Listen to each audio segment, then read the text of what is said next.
కరీంనగర్లో యాదవుల ఆత్మగౌరవ సభ పోస్టర్ ఆవిష్కరణ కార్యక్రమం ఈ నెల 30న హైదరాబాద్ ఇందిరా పార్కు దగ్గర జరిగే యాదవుల ఆత్మగౌరవ సభకు సంఘాలు పార్టీలకు అతీతంగా హాజరై జయప్రదం చేయాలని ఆ సంఘ నాయకులు కోరారు.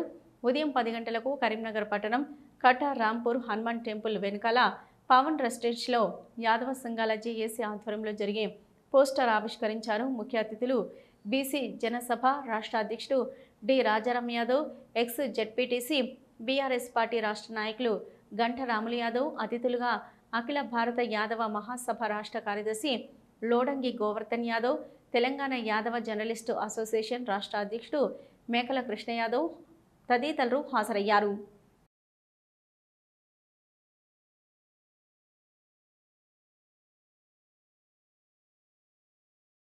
యాదవులు మంత్రివర్గంలో లేకుండా ఉన్నటువంటి ప్రభుత్వం ఏది లేదు. మొట్టమొదటి ప్రభుత్వం రేవంత్ రెడ్డి గారు ఘనత వహించిండ్రు, కీర్తి గడించిండ్రు. యాదవులు లేని మంత్రివర్గాన్ని మరి వారు లీడ్ చేస్తున్నారు. అందుకోసం మేము రాహుల్ గాంధీ గారికి, రేవంత్ రెడ్డి గారికి విజ్ఞప్తి చేస్తూ ఉన్నాము, డిమాండ్ చేస్తూ ఉన్నాము. యాదవులకు వెంటనే మంత్రివర్గంలో స్థానం కల్పించాలి. యాదవుల జనతామస ప్రకారం మరి వాళ్ళకి నామినేటెడ్ పదవులు కేటాయించాలి. అదేవిధంగా రెండవ దశ గొర్రెల పంపిణీ కార్యక్రమాన్ని చేపట్టాలి. అదేవిధంగా యాదవులకి మరి కార్పొరేషన్ ఏర్పాటు చేసి 10,000 కోట్లని కేటాయించాలి. అదేవిధంగా స్థానిక సంస్థల్లో విద్యా ఉద్యోగ రంగాల్లో బీసీలకు 42% రిజర్వేషన్ ఇవ్వాలని చెప్పేసి ప్రధాన డిమాండ్ తోటి కార్యక్రమం చేస్తా ఉన్నాం. ఇలా ఇది ప్రజాపాలనని ఇలా రాజ్యాంగం పట్టుకొని కాంగ్రెస్ పార్టీ దిగుతూ ఉన్నది.